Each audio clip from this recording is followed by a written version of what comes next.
Everyone, I'm Allie, and I want to share with you a number of different ways that you can use right angle weave to do a simple chain that can be used to hold a pendant, that can be used just as a bracelet, anklet, wrap design. There's a number of different beads and styles that you can do, so make sure you watch and see how to change up this right angle weave chain. So to do this project, we are using 11 seed beads, but I'll show you in a little bit how you can alternatively use other sizes, as well as a 15 to connect our little floral designs here. Now I wanted to show you this in some different Azuki colors and the Miyuki as well here. The Azuki is a newer seed bead, and it is our newest brand. It's sold in 50-gram packages. You can use this perfectly for fringe, anything like that. It's also an 11 size. And I have the opaque turquoise and the opaque salmon looking at it.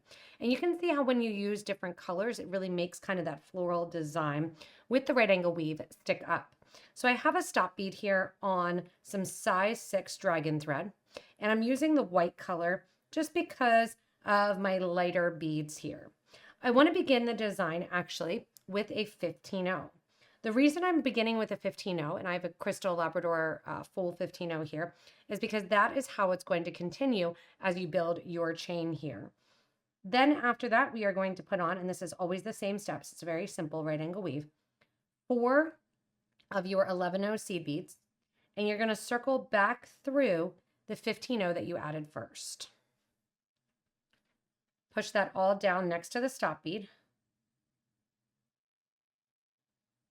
And once you have that first little section, I want you to go through the next 11-0, and we're going to separate all of the 11-0s, bringing them closer together, which is why we didn't put the 15-0s on right away. And we're going to add a 15-0 between each one of our 11-0 seed beads.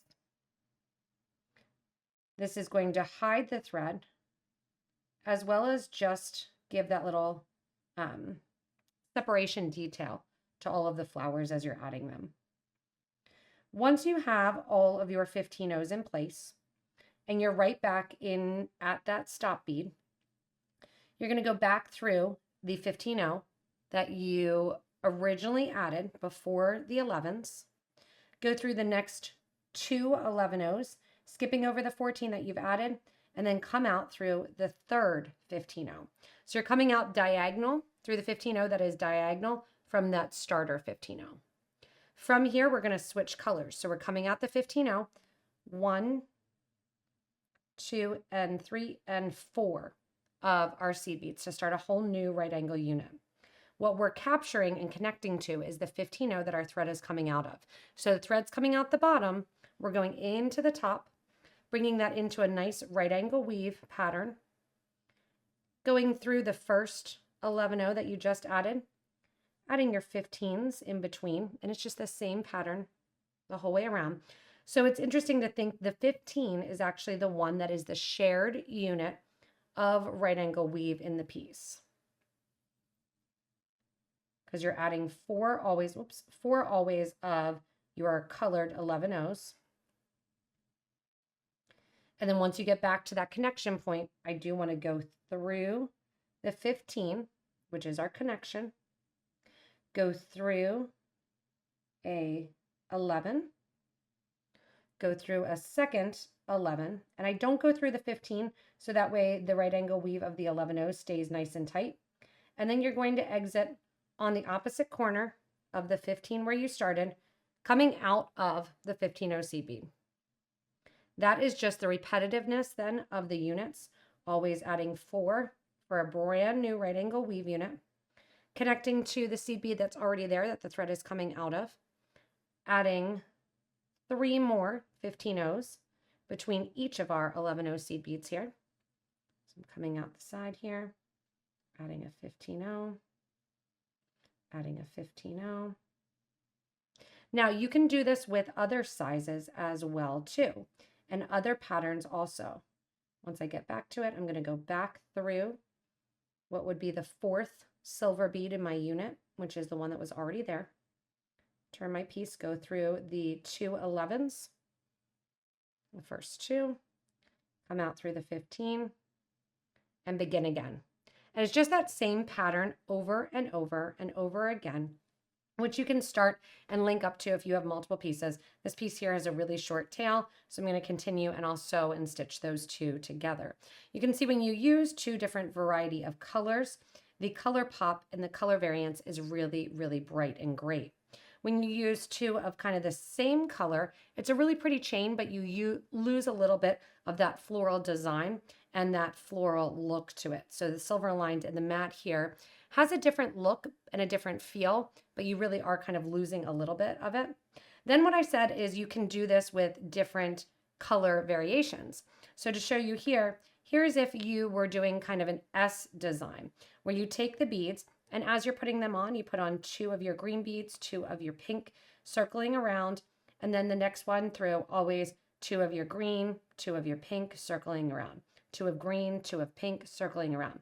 What that does is creating this S or this wiggle pattern as you're working with it. Additionally, if you want to, you can play with size. And you can go in and use 8s on one side and your 11s on the other. So just like we did here with the S, you can use an 8-0 with two 11-0s and then 8-0, two 11-0s again. And that's creating a zigzag as well when you look at it. And because you're using the bigger seed bead on both sizes, it helps to keep it balanced in the design. So lots of different ways and patterns to go in and use this little ensemble chain that you can do it as a necklace chain to go underneath a pendant. You can do it as a bracelet. It's a beautiful little wrap. That's what I'm going to do so I can wear it in those nice bright summer colors. Great for an anklet as well. So continue building onto your little right angle weave sections here, whether or not you want to do it with all the same color for a variety. You could do it with black and white and gold. You can change it up and do it really, really colorful to match. Even keep it all silver. It will look like a beautiful chain, or change up to 8-0s, or do that nice pretty snake design, making sure that you're grabbing the opposite colors and going in opposite directions. Once you get your desired length of chain, no matter which design or style you're doing, you're going to want to put on your clasp. Now, I've gone back through and put the clasp on side number 1, taking off the stop bead. I'm choosing to do a very simple clasp because I want to use this with some pendants. So I want a very small clasp that I can get on and off. You could also do multiple rows of this, which would look really pretty with a multi-strand clasp.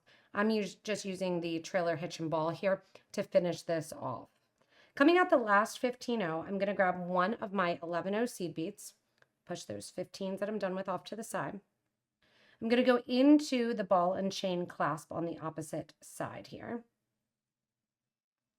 Going back through that same 11-0 turquoise bead. Pull that down nice and tight next to your piece there. Once you're there, go back through the 15-0 seed bead. My thread was originally coming out that top side when I went into the 11 and the clasp, so I'm going in the opposite direction. Anytime you're doing a clasp connection or have a metal that you're connecting to, you always want to make sure that you're going through multiple times. So you can see I'm just going through and reinforcing this, going back through the clasp 2-3 times. Once you're back down through that 11, same thing, go the opposite direction through the 15 that your thread came out of, and you're going to go through those right angle weave units.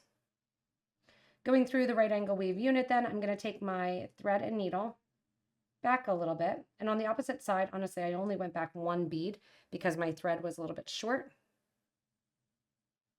So I'll just do the same here on this side. You're going to tuck through your right angle weave unit or underneath what would be the bridge thread, connecting 1 bead to the other.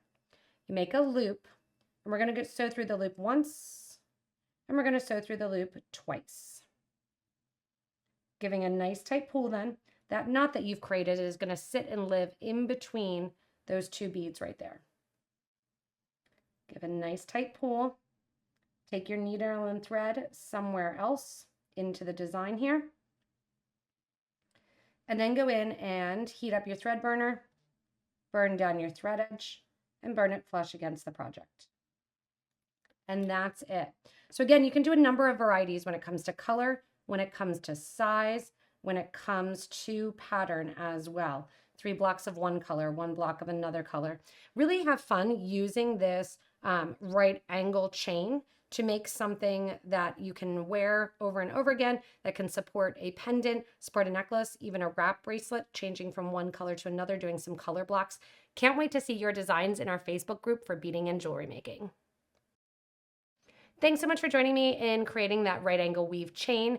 I hope that you learn and use some of the techniques to create your own varieties. And like I said, post them in our Facebook group. Remember, if you do need any materials, want to check out the fun colors of our Azuki seed beads, you can look below the video in the description there. We'll get you links to get back to our website. Again, pretty much any style brand of beads can be used for 15s and 11s along with 8s as well. And even if you want to bump it up to 8s, 6s, and 11s, you can do that as well. So a lot of variety in this simple chain. As always, if you haven't yet, hit that little subscribe button so you don't miss anything from us here at Potomac Beads, and stay tuned for more inspirational designs.